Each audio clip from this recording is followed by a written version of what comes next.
Good morning, everyone. Again, yes, I'm John Leahigh with State Water Project Operations. We're headquartered in Sacramento, so Northern California, of course. And all this talk about the Dodgers made me a little sick to my stomach. But I mean, quite frankly, though, I grew up in Albuquerque, so AAA Farm Club, because the Isotopes, and if you remember the Albuquerque Dukes, that's what I grew up with. So I was a big-time Dodgers fan for a while. Although I must say, World Series champions 2 out of the last 3 years has kind of turned me around a little bit. But no Giants this year. Maybe we'll see an A's-Dodgers World Series. Who knows? I've been involved with water management activities for the State Water Project for the last 15 years. We've been talking about droughts and shortages. We've had shortages for the State Water Project, all but 2 out of my 15-year tenure. Why I still have my job, I'm not quite sure. But what I'd like to go over today, and I think Bill touched on it quite a bit, some of the big differences between the State Water Project and the Colorado River supply is the huge amount of uncertainty associated with the State Water Project. So I'll go over the State Water Project, just kind of an overview, talk about the types of uncertainty, which are both hydrologic and regulatory. The known that we do have is storage conditions, but again, this is a big part of why it's such a crapshoot as far as State Water Project supplies. As far as the relative storage is very small on the State Water Project relative to the Colorado system, for example. So we are much more subject to the variability in the hydrology. And then I'll touch on to what extent we can actually forecast the 2014 supplies. So, yes, State Water Project, we kind of, Bill touched on this. The second big importer to Southern California supply, California's system is highly integrated, and I think that is one of our big advantages, I think, as Janine kind of touched on. It does allow for, water transfers, water exchanges throughout the system with the same customers having multiple sources from both the Colorado, for example, and the State Water Project.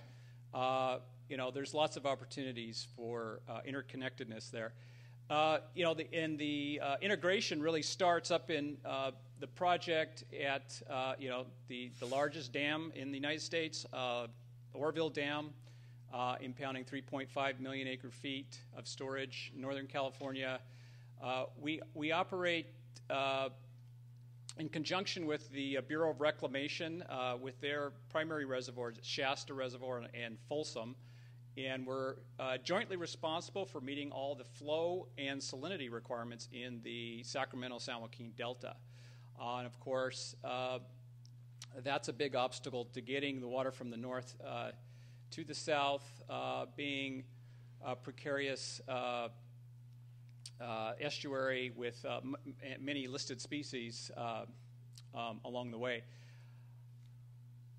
So just a little bit more about who our customers are. I think a lot of you are probably familiar, but we have a few smaller project contractors up near Oroville itself. We do have settlement contracts for over 1 million acre feet, or close to 1 million acre feet, with some of the users on the Feather River. We two urban contractors in the North Bay, Solano, Napa. We supply Santa Clara Valley Water District, so Silicon Valley supply. In the South Bay, large agricultural users in the Central Valley would be Kern County Water Agency, Tulare Lake Basin, another notable agricultural user, and then of course majority of our supply going to Southern California and the M&I users, and largest user, of course, Metropolitan Water District of Southern California. So again, here's kind of the breakdown of the supply. Close to half going to Metropolitan, a quarter going to Kern County, but overall close to 3/4 to 2/3 to 3/4 are urban supplies, and you can see the rest of the breakdown there. Those 5 contractors making up 13% are all urban contractors as well. And of course, you know, the reason we're moving all of this water up to 4 million acre-feet contract amount is because the supply is in the north, most of the demand in the south. So we do service at least 25 million Californians get at least some of their supply from the State Water Project, and over 750,000 acres of irrigated cropland is what we supply in the Central Valley. And the variation on the runoff, of course, this is a big deal as well. We have the spatial inequity. We also have temporal variability on our supply in California. And so here's the rundown of the Sacramento Valley year types. We're starting to see it is a bit streaky. You know, my hope is that the wet years are underrepresented in the last 10 or so years. So it's gambler's folly, but I'm gonna go for a wet year this next year. Let's hope for it. The seasonal variation is another big deal here.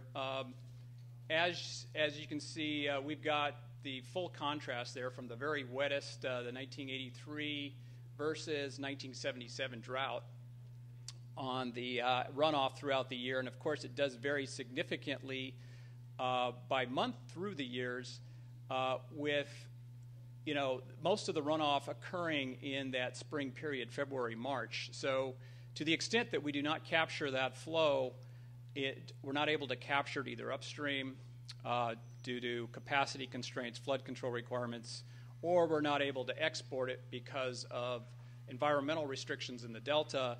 You know, that's a loss of that volume of water to the project. And I may be stealing thunder a little bit from some of the future presentations here. I noticed this same slide might be there. But yes, California is uniquely variable as it relates to the rest of the country. And I think to some extent, this really hits home from this particular graphic showing the fraction of standard deviation of annual precipitation versus the mean annual precipitation. And you can see that by far, California's supply is the most variable. I mean, we rely on 10 to 15 days in the winter to produce 50% of our water supply. And what was the story this year? And Janine kind of touched on this. So what we're showing here, again, by contrast, to have the wettest in green, the driest in red, 24 on the record. And then this year, and the dichotomy that we saw as far as precip in Northern California this year. Very wet fall of 2012. November, December was actually, the October, November, December was actually in the top 10% of those months in the historical record, and then, just shut off completely. In fact, since January 1st, it's now been for a while there, it was the driest calendar year. It's actually, we saw a little bit of, June turned out to be a little wet, and September was actually about 200% of a September. Not real big deal there, but it did bring us above the 1924 year as second driest calendar year to date. So big difference. You can see we almost ended up average, but the runoff was well below average. In fact, it was classified as a dry year for the Sacramento Valley and a critically dry year for the San Joaquin Valley.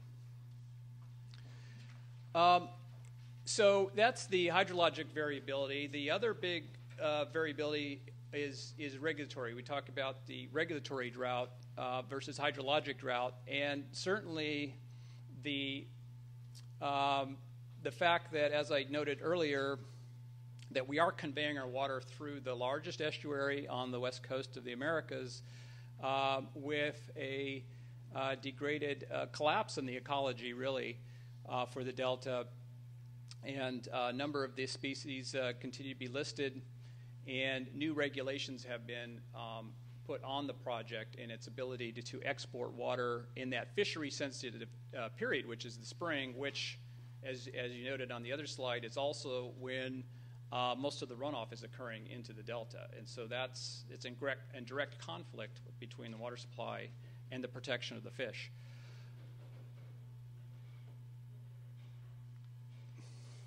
So, and I really put the Delta regulations in two categories. There's under our water rights, under the State Water Resources Control Board's Water Quality Control Plan. That's where all of our salinity and flow requirements that we are jointly responsible with the Bureau of Reclamation, those fall under that plan. The last significant update was 1995. It's currently under periodic review, and there could be some pretty major changes that come out of this current review process. There's talk of looking at requiring much larger flow requirements, requiring a certain percentage of full natural flow to pass through the reservoirs. So that's in process. It's going to be probably at least a couple years before we get through that whole process. But the standards that we do operate to now under the Water Quality Control Plan are fairly prescriptive standards. They vary by month, they vary by hydrology, they vary by year type, but we can plan to them. The newer requirements that have come within the last few years are part of ESA, and those are both under the fishery that are under the authority of the U.S. Fish and Wildlife Service, which would be the Delta smelt, and then the NIMFS, or No Fisheries BIOP of 2009, which put further restrictions for protection of winter runs, spring runs, Chinook salmon, green sturgeon, steelhead. And the form of the new regulation is, to a large part, is mitigating the reverse flows on the Old and Middle River in the Delta. And these flow requirements are not prescriptive. They are highly variable, and they're dependent upon ecological triggers. So, for example, turbidity in the Delta, or the actual distribution of fish that are found in the surveys during certain periods of the spring. And that range of targets for the Old and Middle River flow requirement is highly variable. It can vary by up to 4,000 CFS on any given day, and this is something that is so these flow requirements are set by the two fishery agencies on a week-to-week basis, really starting as early as late December through June, and so we won't know from week to week what sort of flow requirement will be required of the projects to meet, and this is jointly met by both Reclamation and State Water Project to meet these requirements. And again, so the range is about 4,000 CFS. If you extrapolate that over an entire 6-month period, and we were talking 1.5 million acre feet of variability as far as what that requirement could be. So about half of that, let's say, be State Water Project portion. So about 750,000 acre feet of variability just associated with this new regulation on a year-to-year basis. This is just to give you an idea what the Bay Delta standards look like. This is the more prescriptive one. This fits very neatly in a model. Like I said, it's prescriptive. It's a certain value per month, per year type. So that one we can model very well. This is the NIMFS and Fish and Wildlife Service biological opinions. This one is a real challenge to get a handle on how it will affect the supplies of the project from year to year. Much of this is this Old and Middle River flow requirements. Okay, so those are the two uncertain. There's enormous uncertainty associated with both the hydrologic and the regulatory components of project operations. The only thing we do know is for the most part, our starting storage is coming into 2014. So again, Oroville, of course, is our large storage for the project. This is where we stand today in yellow. I think we had about 46% of capacity, which is 70-some% of average to date. You can see we're a couple 100,000 acre-feet behind where we were last year in red. We're able to fill, last year being a below normal year, but we were actually able to fill Oroville last year. We didn't fill this year.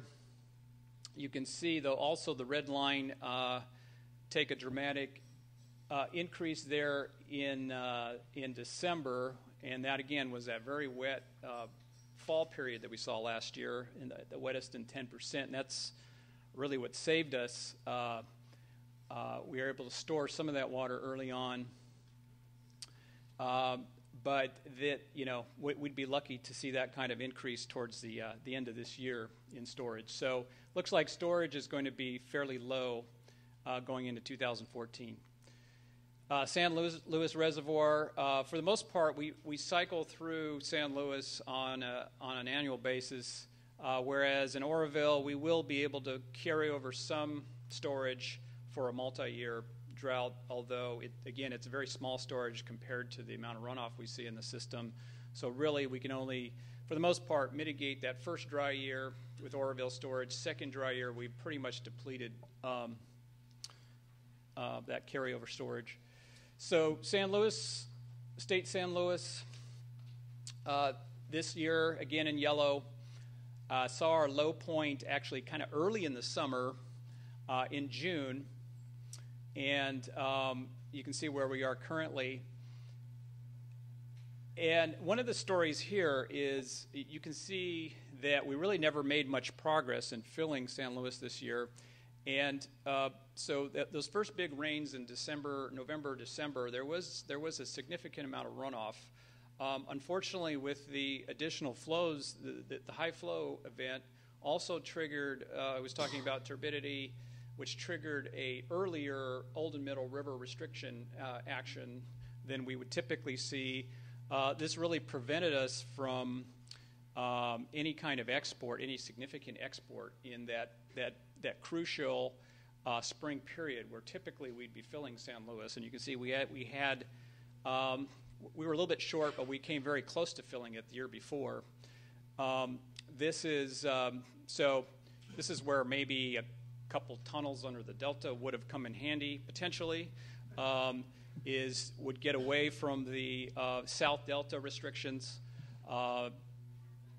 So that kind of gives you a story of what happened this year and the lower allocation that we're looking at for the current year.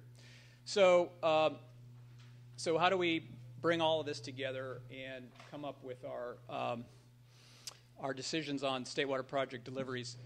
Again, the hydrologic piece is unknown from year to year, and there's a large amount of variability. So the assumptions we make in the allocation decisions is a very conservative one. It's based on the 90% exceedance. So we're always very conservative on those initial outlooks. The environmental constraints, again, a big unknown. Over time, though, I talked about the big range of uncertainty there, but we know that we're not going to be restricted to the most restrictive action for the entire 6-month period, and likely not to be the least. So over time, we're getting a better handle on maybe what's the most likely level of control for these new environmental constraints, and we'll factor that into our allocation decisions. The big known would be the initial storage conditions, and unfortunately, going into 2014, the one known factor is not very good. The couple of the other significant factors that go into our allocation decisions are the actual demand pattern from the contractors and the other physical regulatory constraints. So, for example, we can only hold so much storage in Lake Oroville, especially in the wintertime. We have flood control requirements from the Corps of Engineers.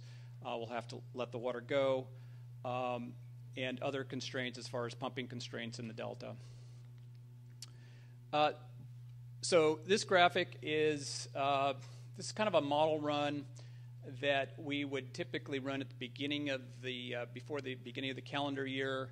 We actually use, those of you familiar with the CalSim model, we run it in position analysis mode, where we actually take a look at our starting initial storage conditions, and we run the 82 years of historical hydrology starting with those particular storage conditions, and to see what kind of allocation we may come up with. Now, this is just a generic. We haven't run it yet for 2014 until we get a better idea where we're heading as far as initial storages. But this kind of gives you an idea of the uncertainty as it relates. So on the horizontal axis, this is the hydrologic uncertainty. So this is anywhere from the very extreme years, of course, we're getting close to no allocation. Up on this right-hand side, probably close to 80%. So all those potentials still exist, even as we sit here today. On the vertical dimension is the regulatory, and represents the regulatory uncertainty. So that's again, even within an average year, for example, there could be a big difference, even based on what type of regulatory constraints we might see in that particular year. So the allocation process, by contract, we provide an initial allocation for the State Water Project contractors by December 1st. We update that as we step through the winter, as we get more knowledge as far as how much snowpack is accumulating in the Northern Sierra. And we get updated runoff forecasts from our friends in the Division of Flood Management, who produce those for us with NDWR. Typically, the final allocation is made by May or June. So again, here's my track record as I started out with. You can see this is the last 15 years. And you can see shortages are really par for the course as far as State Water Project allocations are concerned. The prior 30 years to 1999, there were only 5 years where we shorted the requested deliveries. So, and since then, as I said, there's only 1 year out of the last 14 where we actually met all of the requested deliveries of the State Water Project. And that's for a number of reasons. One of the big reasons is the demands of the project have been increasing over time, so the requested amount is much larger than it used to be. So the requests are coming in close to that 4 million acre foot mark since about 2000. That's been commonplace that we'll have the request for the full 4 million, whereas earlier in the 90s, it was more like 2.5 to 3 million acre feet was the request. So we were able to more often meet those requests. But the other thing going on is what I had mentioned as far as the regulatory constraints have also increased. So we're getting higher demands, and we're getting squeezed on the supply side as well. And so that accounts for the normal shortage that we are experiencing, drought or no drought for the most part. So what can we say as far as 2014? Well, we can kind of recap what's happened in the last 4 years. So 2011, we started, that was off of a below normal year in 2010, so we had fairly low storage to begin with. Our initial allocation was 25%. Again, that's a conservative estimate of the coming year. Turned out it was a wet year, and so the final allocation was actually 80%. So a big improvement over the year. So even though we start low, doesn't necessarily mean there's not an opportunity for big increases. In 2012, because the previous year was so good, we had very high initial storage, and so we had a very high initial allocation at 60%. Turned out to be a little subpar as far as hydrology, so we only inched up a bit on that initial conservative estimate, so we finished the year at 65%. So to 2013, this past year, we had low initial storage because of the below normal conditions, and as I said, Oroville's only really can mitigate for the first dry year, and that's why we got a decent allocation that first dry year, 2012. But the storage was depleted in 2013, 30% initial allocation. Initially, we did increase the allocation to 40% in December as a result of the very wet conditions early on in the water year. But then when things turned around on us, we did have to actually drop the allocation. So even though we made a conservative estimate, because it was near driest on record, we did have to reduce that allocation later in March. And so our final allocation ended up at 35% for this year. So what do we know going into next year? Really the only known is that we're going to have even lower initial storage going into 2014 because this represents the third dry year. The assumption, again, is that it will be dry. That's always the assumption as far as the initial allocation is concerned. So we are expecting a very low initial allocation on the State Water Project. You'll be hearing that by December 1st, exactly what that number is. And that's all I had, and I think we probably have time for questions. Yes? They have been in the past using a sampling of the fish between that and the turbidity to decide just what was required, right? That's right. Is that still continuing, that they sample the fish? Yes, they conduct trawls throughout the Delta. They have a number of different ones. They have Kodiak trawl. They have a 20-millimeter survey for the Delta smelt. And these are run on a weekly to biweekly basis throughout the spring. And so they're looking at what they can get out of that is, well, a couple things. They can get the distribution. To what extent are those fish at risk of being entrained by the pumps in the South Delta? So the whole idea is to try to keep them. That's the whole idea behind the Old Middle River, mitigating the reverse flows in the Old Middle River, is keep those fish early on in their life stage away from the pumps, keep them closer to the confluence area of the Sacramento-San Joaquin, and therefore later, as the fish mature, the theory is that there won't be as many that the projects will be taking later in the spring. And so, but that's a big basis as far as what those flow requirements are set at by the fishery agencies. Well, what I'm wondering is if the accuracy of the reporting of the fish is important to the flows that we get, then my question to you is this. Is there not sonar technology that we could use 24/7 to actually develop scientific analysis of the fish? And if so, would that accuracy possibly give us more flows?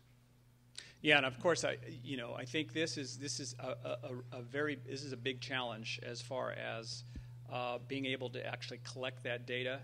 Part of the issue is that for example, the population of the Delta smelt has dropped so significantly. It's hard for them to even pick up any at all in the sampling as they trawl through the Delta. So, you're exactly right. There's a big level of uncertainty there. There are talks of trying to get new technologies. They have, I think, what they've called the smelt cam.